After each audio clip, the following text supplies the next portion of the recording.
오늘 하나님께서 저희에게 주시는 말씀은 요한복음 20장 19절에서 23절의 말씀입니다. 요한복음 20장 19절에서 23절의 말씀 같이 보겠습니다.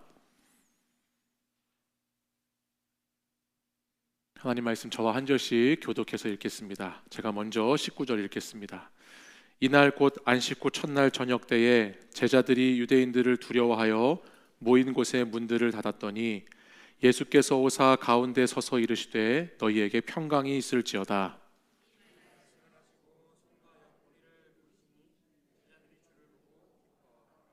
예수께서 또 이르시되 너희에게 평강이 있을지어다. 아버지께서 나를 보내신 것 같이 나도 너희를 보내노라.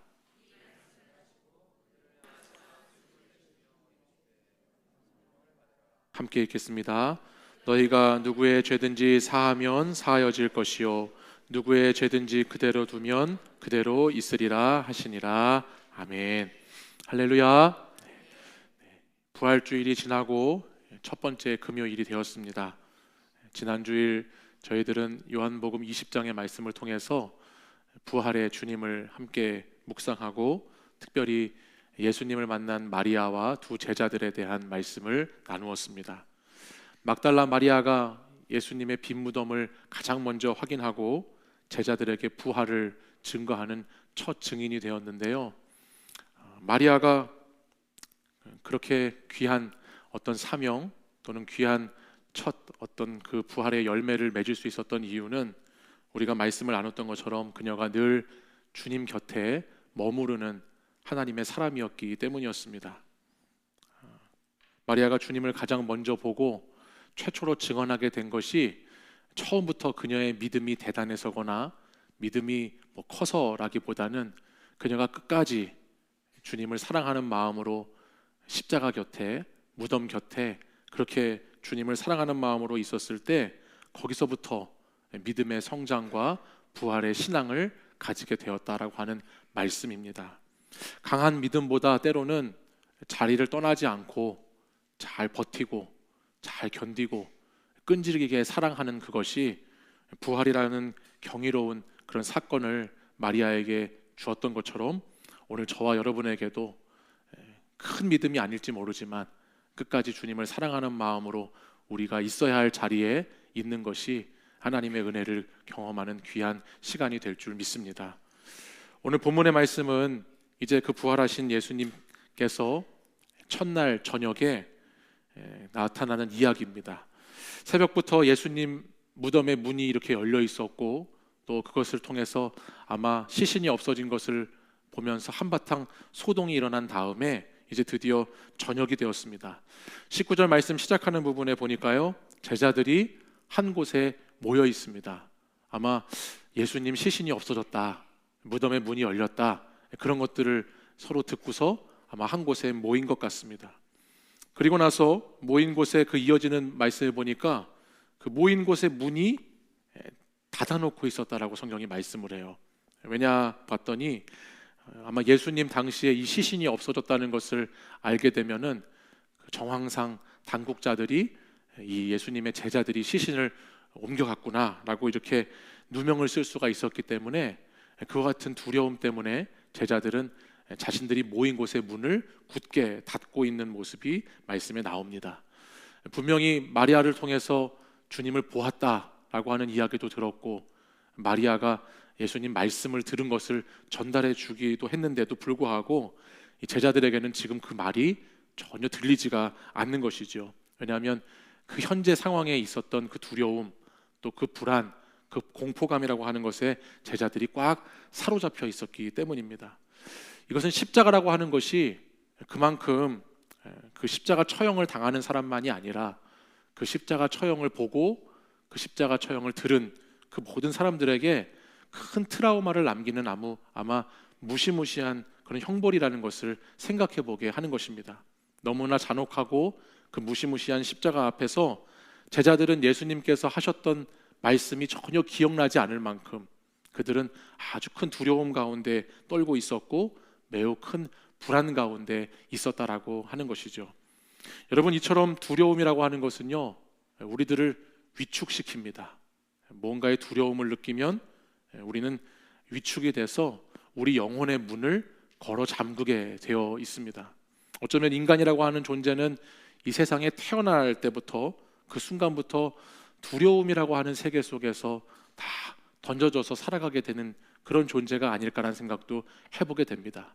태어날 때 울음소리를 이렇게 울면서 태어나는데 그것이 세상으로 나온 인생 그들의 실존과 같다라고 할 수가 있는 것이죠.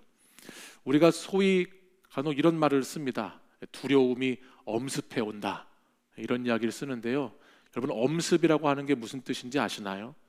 갑자기 들이닥치는 게 엄습이에요. 그러니까 이 인간의 이 존재 속에서는 생각지도 못한 두려움이 갑자기 우리를 습격해 오게 될 때가 있습니다. 내가 두려워하고 싶어서 두려워하는 게 아니고 나도 모르는 사이에 두려움이 엄습해 오고 불안이 엄습해 올 때가 있다는 거예요. 예고 없이 우리는 그와 같은 두려움에 사로잡히게 될 때가 있다는 거죠. 어떤 분들은 밤이 되고 어두워지면 두려움이 갑자기 찾아오는 분들이 있어요. 불면증 같은 거에 시달리셨던 분들은 아마 이것을 잘 이해하실 텐데, 밤이 되어서 잠을 자고 싶어도 온갖 마음의 생각에 두려움들이, 생각하고 싶지 않은 것들이 자꾸 떠오르면서 잠을 못 이루게 하는 그런 일들도 있고요. 또 괜찮아진 줄 알았던 질병이 다시 고개를 들고 나타나기 시작하면 거기서 확 두려움을 가지게 되기도 하죠. 아무 문제 없이 일했던 직장에서, 일터에서 갑자기 무슨 문제가 생기고 실직이 되거나 해고가 되면 거기에서 우리는 또 두려움을 느끼게 되고, 자녀들이 잘 성장하는 것 같았는데 어떤 일들이 생기거나 문제가 생기면 거기서 가슴이 답답해지면서 두려움이 찾아오기도 합니다. 생각하고 싶지 않은데 자꾸 미래의 불안함 때문에, 자꾸 앞날에 대한 불안감이 두려움으로 자꾸 찾아와서 그 생각에 꼬리를 물면서 우리를 두렵게 만들기도 하고, 또는 혼자 무엇인가를 한다는 것이 두려워지기도 하고 같이 무엇인가를 해야 한다는 것이 두려워지기도 하는 여러 가지 두려움들이 우리의 삶의 자리 가운데 갑자기 습격해 올 때가 있다라고 하는 것입니다. 또한 이 두려움은 세상살이 가운데 실패와 좌절을 통해서 더 크게 다가옵니다. 어떠한 일에, 어떠한 상황에 실패감을 느끼고 좌절감을 느끼면 그 다음부터 그 사람들은 두려움을 더 크게 느끼는 것이죠. 매번 우리가 하는 일들이 다 잘 되는 것이 아니고 잘 안 되는 일들도 있기 때문에 살아가면서 두려움은 점점 커지게 되어 있습니다. 십자가에서의 실패라고 하는 것은 제자들에게 큰 두려움을 줬습니다. 예수님께서 십자가에 달리셨다, 그래서 돌아가셨다라고 하는 그런 차원의 두려움이 아니라 이들이 십자가 앞에서 나는 주님을 떠났었다, 나는 주님을 배신했고 주님을 부인했다라고 하는 그 실패와 그 좌절이 이들에게는 더 큰 두려움이 된 것이죠. 그래서 오늘 예수님이 부활하셨다는 소식을 들었지만 그것도 들리지 않고 그들이 모인 곳의 문을 꽉 닫아버리고 있을 만큼 이들은 큰 두려움 가운데 사로잡혀 있습니다. 그런데 우리 주님이 어떤 분이신가요? 오늘 말씀해 보니까요, 우리 주님은요 그 두려움을 뚫고 들어오시는 분이세요. 오늘 말씀해 보니까 굳게 닫혀있는 문을, 잠겨있는 문을 주님은 뚫고 들어오셨죠. 그리고 제자들 한가운데 서서 계십니다. 두려움으로 굳게 닫힌 문을 통과하셔서 그들 가운데 나타나신 주님이시죠. 부활의 주님은 이런 물리적인 제약이 없으세요. 시공간의 제약이 없습니다. 그러니까 아무리 우리가 두려움 가운데 문을 닫고 있다 할지라도 그 안으로 들어오실 수 있는 분이 주님이시고, 두려움의 시간 속에 꽉 막혀 있을 때에도 그 시간을 뚫고 들어오실 수 있는 분이 우리 부활의 주님이시다라고 하는 말씀입니다.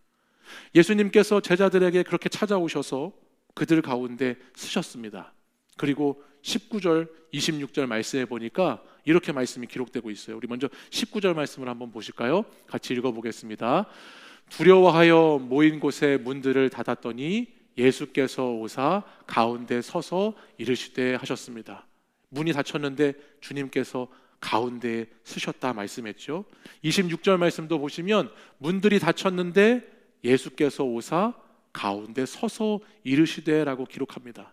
문이 닫혔는데요, 그걸 뚫고 그 두려움의 시간, 그 불안의 시간, 그 장소에 주님이 한가운데 들어와 계시다는 말씀이에요. 부활의 주님은 비록 실패하고 넘어져 죄책감과 두려움 가운데 살아가고 있는 제자들 가운데에 나타나셨습니다. 그리고 비록 그들이 주님 곁을 지키면서 온전히 믿음으로 살아가지는 못했지만 주님은 그들을 책망하시거나 그들을 혼내시는 것이 아니라 두려워하는 자들 곁에, 그들 곁에 이번에는 주님이 먼저 서주시는 거예요. 주님이 쓰셨다. 그래서 그 다음에 이들을 회복시키기 위해서 그들에게 말씀해 주시고 사랑으로 이들의 두려움을 쫓아내 주시는 것이죠.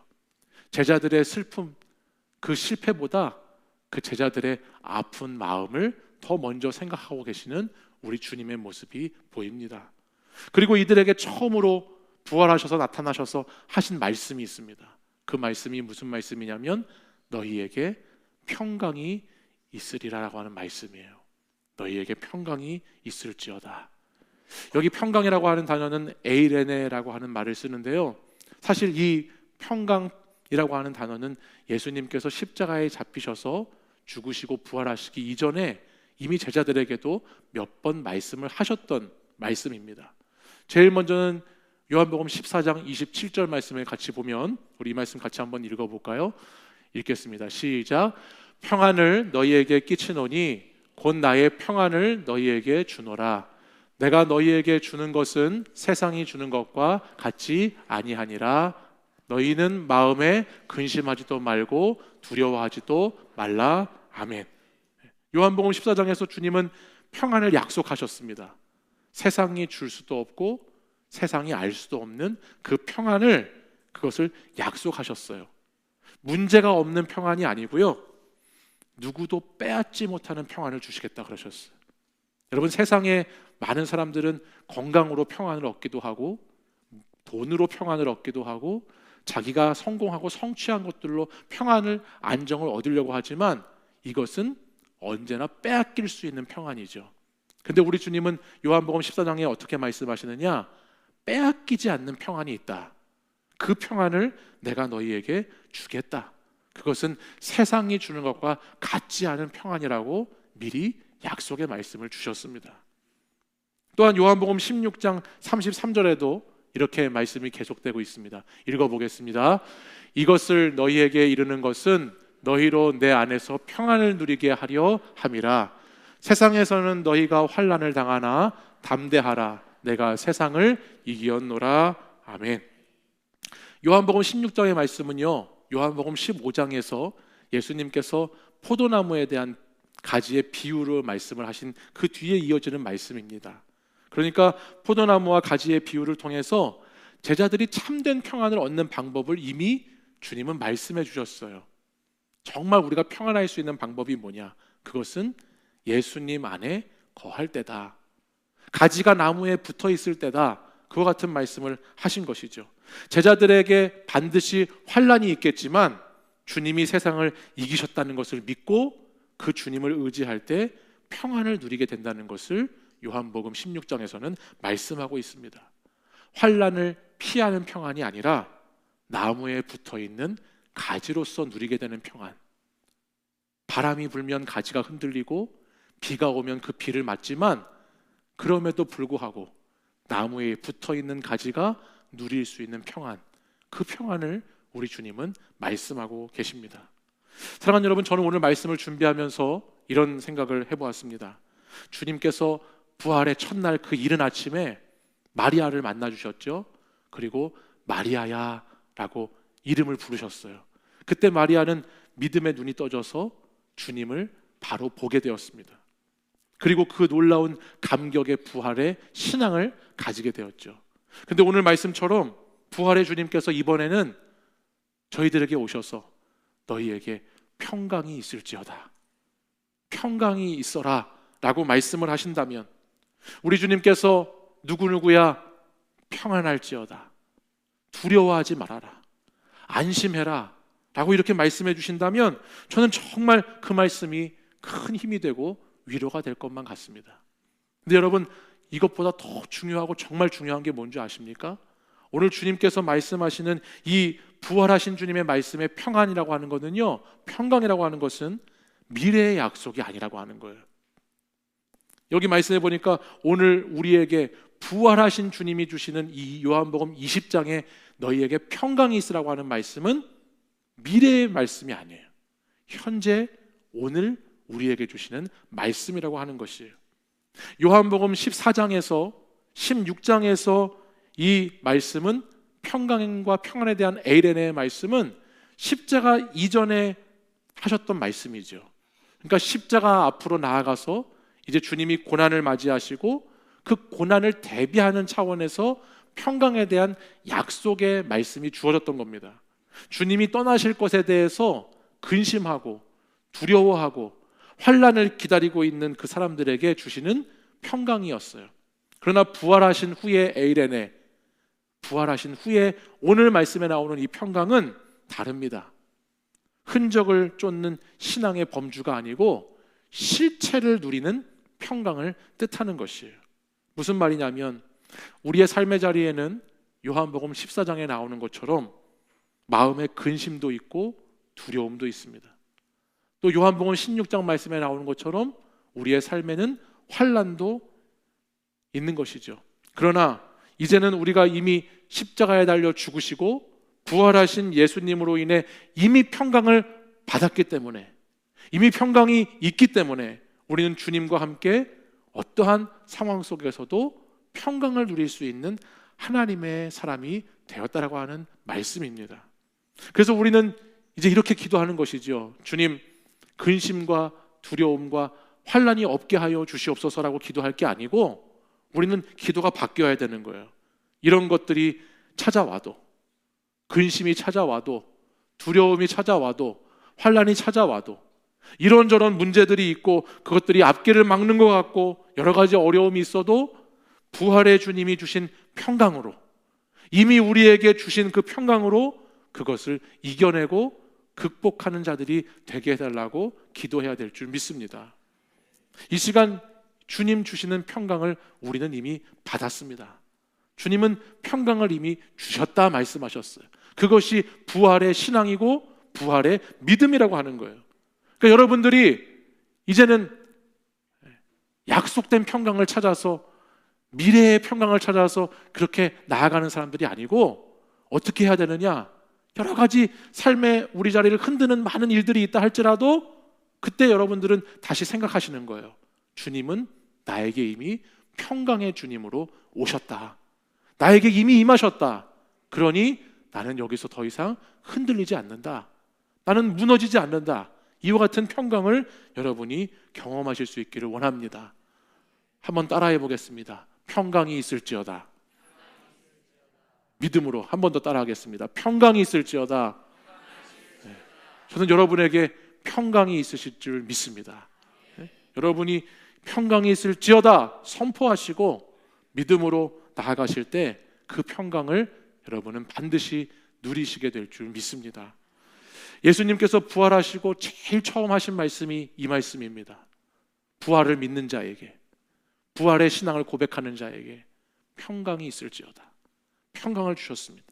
그리고 21절 말씀에 보면 이제 두 번째 하시는 말씀이 나오는데요, 우리 21절 말씀을 같이 한번 읽어보겠습니다. 시작.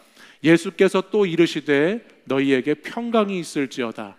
아버지께서 나를 보내신 것 같이 나도 너희를 보내노라. 아멘. 평강이 있을지어다 또 말씀하시죠. 그리고 나서 이어지는 말씀을 보면 평강의 주님은 이제 뭐라고 말씀하시느냐? 아버지께서 나를 보내신 것 같이 나도 너희를 보낸다라고 말씀을 하세요. 우리는 지난 주일에 막달라 마리아를 살펴봤어요. 여러분, 마리아가 예수님을 만나고 그분이 부활하신 주님이신 것을 깨닫자마자 그녀는 주님 곁에 늘 머물러 있는 사람이었지만 그 자리 무덤 앞에 멈추어 있지는 않았다고 그랬어요. 그죠? 주님이 부활하신 것을 자기가 보게 되고 깨닫고 나자마자 그녀는 제자들에게 달려갔습니다. 내가 주를 보았다. 주님께서 내 이름을 부르셨다. 주님이 이렇게 말씀하셨다라고 증거하는 자가 되었다라고 그랬어요. 우리는 주님 곁에 머물러 있어야 하지만 우리의 신앙은 날마다 앞으로 전진하는 신앙이 되어야 합니다. 구원받은 자로, 부활 신앙을 가진 자로 우리는 앞으로 나아가야 하는 것이죠. 예수님은, 주님의 제자들이 부활의 주님을 만나고 나서 자신들만 평강을 누리고 자신들만 두려움이 없는 자들로 살기를 원하시는 것이 아닙니다. 이 은혜를 경험한 자들은 목적이 있어야 돼요.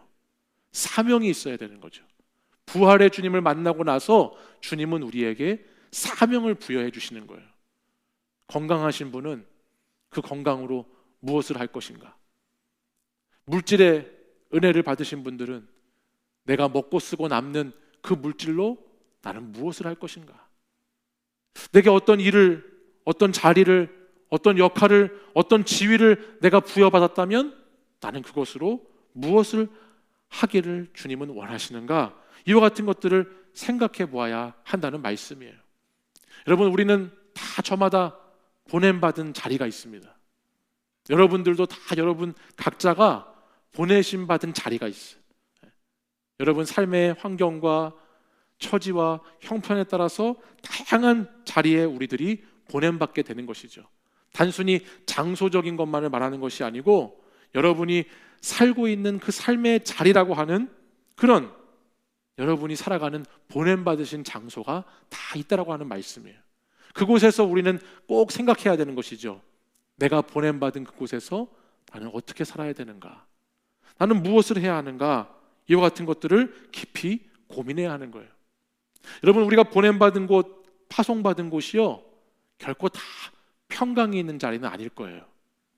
여러분이 살아가시는 삶의 그 각각에 놓여지는 그 삶의 자리들이 다 평강하지는 않을 겁니다.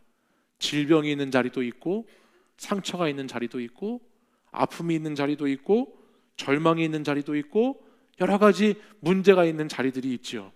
근데 우리는 그곳에 보냄을 받았습니다. 그때 생각해야 되는 겁니다. 주님은 왜 나를 이곳에 보내셨을까? 오늘 말씀을 통해 깨닫게 되는 것은 뭐냐면, 비록 내가 건강하지 못해도, 물질이 넉넉하지 않아도, 내 삶에 어떠한 문제와 어려움이 많이 있더라도 내가 부활 신앙을 가진 자로 내 삶의 자리에 보내심을 받았다고 한다면 나는 거기에서 세상이 주는 것과 다른 평강을 보여야 되는 사명을 갖고 있다라고 하는 말씀입니다. 세상 사람들이 살아가는 삶의 방식과 다른 모습을 통해서 그리스도인에게는 다른 무엇인가가 있구나. 예수 믿는 사람들은 몸이 아파도, 돈이 없어도, 자식들이 속썩여도, 뭔가 문제가 생겨도 반응이 다르구나, 저렇게 하는구나, 이렇게 사는구나 라고 하는 그 평강의 증거자가 되는 것이 복음을 전하는 일이 되기 때문에 주님은 우리를 그런 곳곳으로 보내셔서 파송하신다라고 하는 말씀이죠. 그러므로 이를 위해서 주님은 그냥 우리를 보내시는 것이 아닙니다. 주님은 뜻이 있고 목적이 있으셔서 우리를 그곳에 평강의 전달자로 보내시기 때문에 반드시 우리 안에 평강이 가득할 수 있도록 우리 안을 새로운 동력으로 계속해서 채우십니다. 채우세요. 저희들을 그냥 두시지 않으시고 저희를 채우신다는 말이에요. 전에 예수님께서 복음서의 말씀을 보면, 마태복음과 마가복음의 말씀에 보면요, 제자들을 파송하는 장면이 나와요. 제자들을 파송할 때 우리 주님이 절대 제자들을 그냥 파송하시지 않으셨어요. 그 제자들에게 권능을 주셨어요. 권능을 주세요.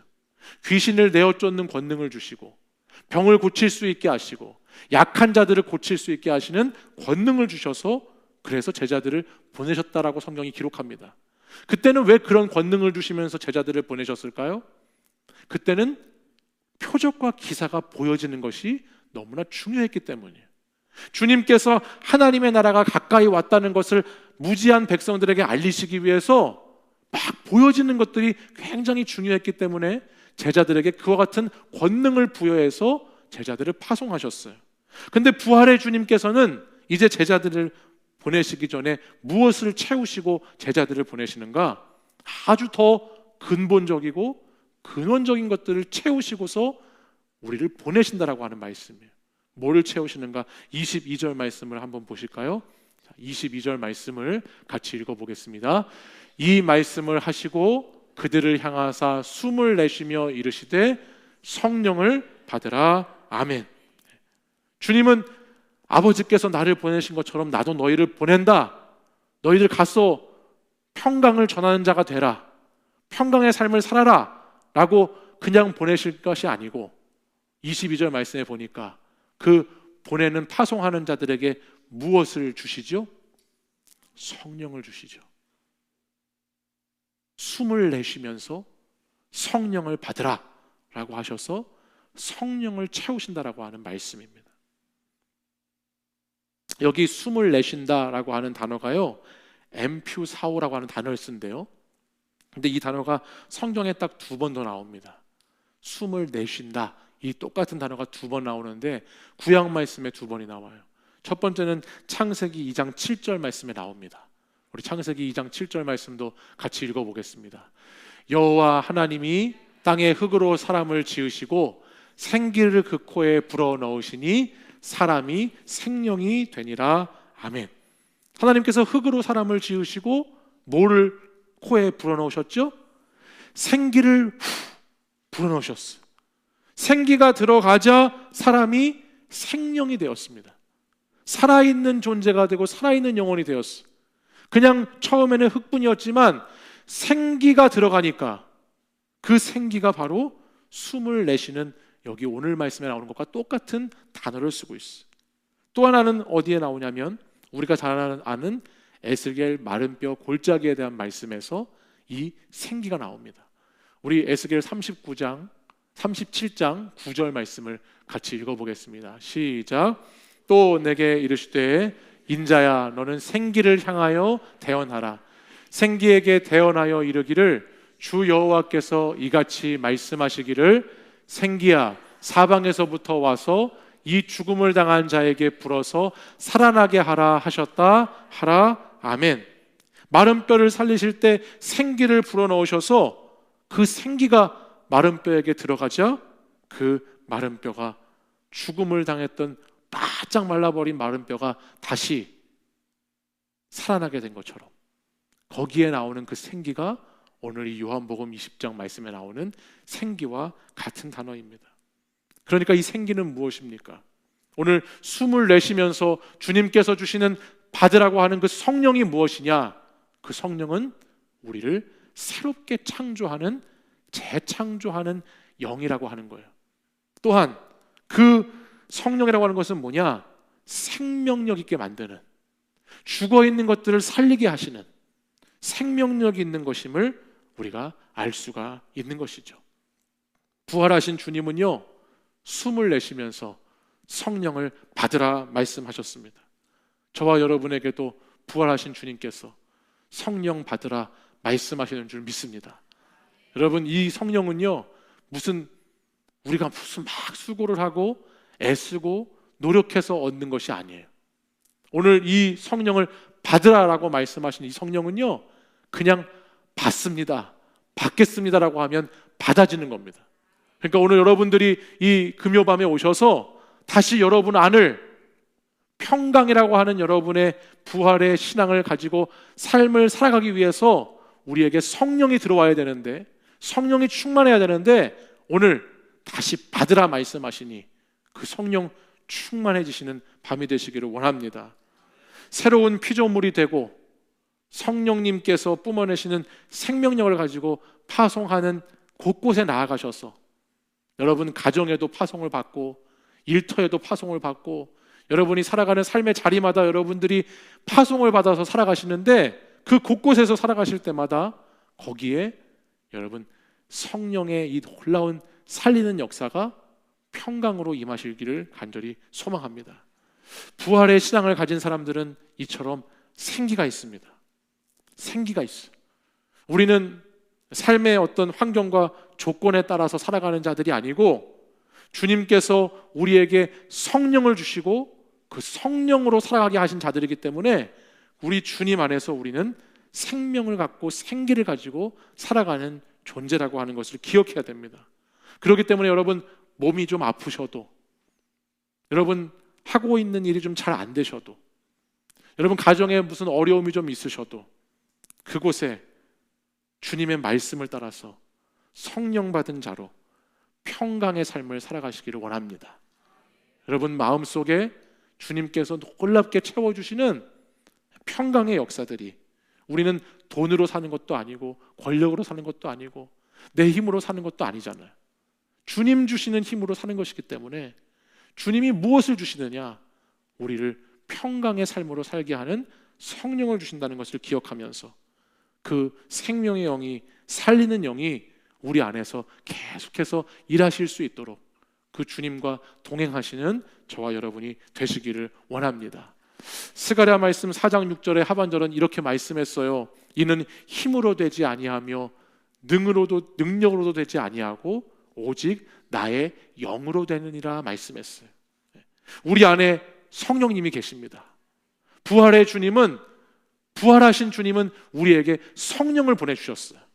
그래서 항상 우리와 함께 내주하시면서 성령으로 살아가는 삶을 살라고, 그 성령이 동력이 돼서 너희들이 살아가는 삶의 자리마다 평강의 삶을 살라고 우리에게 말씀해 주셨습니다.